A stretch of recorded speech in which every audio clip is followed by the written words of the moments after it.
Hello, good morning everyone. हम क्या मौर्य काल के बारे में पढ़ रहे थे। तो हमने क्या लास्ट लेक्चर में क्या हमने जो धार्मिक जीवन है उसके बारे में भी पढ़ लिया था, और जो कला है उसके बारे में देख लिया था, और चंद्रगुप्त मौर्य के बारे में पढ़ लिया था, है ना। चंद्रगुप्त मौर्य का परिचय देख लिया था, और क्या उनका प्रशासन कैसा था ये सब हमने देख लिया था ना। आज के लेक्चर में हम क्या बिंदुसार के बारे में पढ़ेंगे, और फिर उसके बाद अशोक के बारे में, है ना।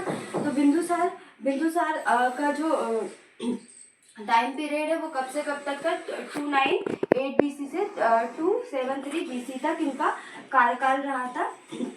इनके अगर अन्य नाम की बात करें तो अन्य नाम पूछ सकते हैं ना। तो इनका अन्य नाम अमित घात है ना, सिंहसेन है ना, मद्रसार और अजातशत्रु है ना। इनको अन्य नामों से भी जानते हैं ना।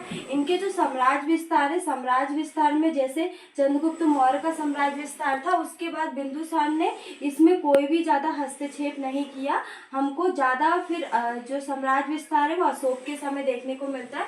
तो हम बिंदुसार का सिर्फ जो सामान्य जीवन उसके बारे में ही देखेंगे कि उसका अन्य नाम क्या, अमितघात, सिंहसेन, मद्रघात और अजातशत्रु था ना। और प्रधानमंत्री कौन थे इनके, चाणक्य थे। चाणक्य मतलब विष्णुगुप्त, विष्णु मतलब कौटिल्य है ना। विष्णुगुप्त का नाम ही कौटिल्य है ना।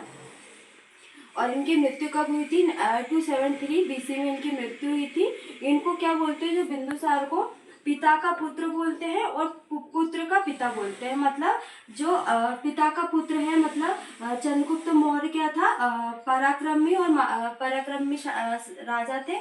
और पुत्र का पिता इसलिए बोलते हैं क्योंकि अशोक क्या थे, महान अशोक को महान अशोक के नाम से जानते हैं। और बिंदुसार के दरबार में कौन आया था, डायोमेकस आया था बिंदुसार के दरबार में, जो कि एंटियोकस का राजदूत था। किसका राजदूत था, एंटियोकस का राजदूत था। इन्होंने क्या जो बिंदुसार ने एंटियोकस से क्या मदिरा मंगवाई थी, सूखा अंजीर मंगवाए थे, और दार्शनिक को भेजने की मतलब बोला था कि आप अगर अपने जो राजदूत को भेजो तो उनके साथ मदिरा, सूखे अंजीर और दार्शनिक भेजना।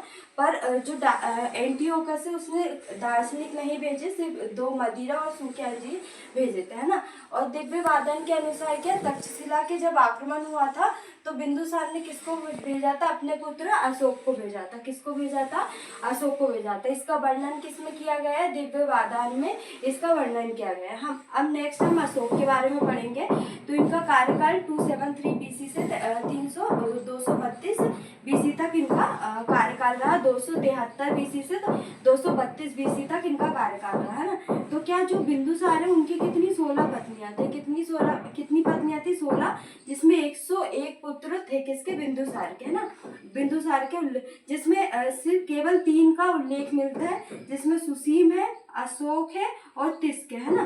तो अशोक की माता का नाम क्या है, सुभद्रागी। डायरेक्ट क्वेश्चन पूछ सकते हैं कि अशोक की माता का नाम क्या है, तो सुभद्रागी। और बिंदुसार की कितनी 16 पत्नियां और 101 पुत्र है ना। अब क्या जो अशोक के समय क्या सबसे ज्यादा इम्पोर्टेंट क्या, कलिंग विजय है, क्योंकि अशोक ने क्या कलिंग विजय की थी, है ना। तो हम डायरेक्ट आपसे 6 मार्क्स में क्वेश्चन पूछ सकते हैं या 7 मार्क्स में कि कलिंग विजय के बारे में बताइए। तो इसमें क्या आएगा कि परिचय में हम क्या लिखेंगे कि राज्याभिषेक के 8वें वर्ष क्या हुआ, 8वें वर्ष 261 BC में क्या कलिंग का युद्ध हुआ था। और इसकी जानकारी हमें कहाँ मिलती है, जो अशोक के 13वें शिलालेख है उसमें इसकी जानकारी मिलती है, किसकी, कलिंग विजय के बारे में, है ना। राज्याभिषेक की कौन से वर्ष हुई थी, 8वें वर्ष कलिंग विजय हुई थी, है ना। इसका कारण क्या है, साम्राज्य विस्तार के लिए कलिंग विजय की थी, क्योंकि उस समय क्या एक तो पाटलिपुत्र बहुत प्रसिद्ध नगर था, और एक कलिंग था। तो अशोक ने क्या किया, कलिंग पर विजय की थी, है ना। तो साम्राज्य विस्तार के लिए कलिंग पर विजय की थी। इसका महत्व इसलिए है क्योंकि क्या नए युग का प्रारंभ हुआ था भारतीय इतिहास में। क्या हुआ था, जो कलिंग विजय के बाद नए युग का प्रारंभ हुआ था, तो कलिंग की भी महत्ता बढ़ गई थी, है ना। उसके बाद नैतिक उत्थान कैसे हुआ था कि जैसे अशोक ने क्या कलिंग विजय के बाद बौद्ध धर्म स्वीकार कर लिया था, और वो क्या युद्ध से संन्यास ले लिया था। किसने, अशोक ने युद्ध से संन्यास ले लिया था और बौद्ध धर्म स्वीकार कर लिया था ना। तो नैतिक उत्थान हुआ था, और परिणाम क्या हुई थी, अशोक की जीत हुई थी। और कलिंग विजय में क्या 1 लाख लोग मारे गए थे। इससे क्या अशोक को बहुत बड़ा आघात हुआ था। तो उन्होंने क्या युद्ध युद्ध करना बंद कर दिया था और क्या बौद्ध धर्म को स्वीकार किया था।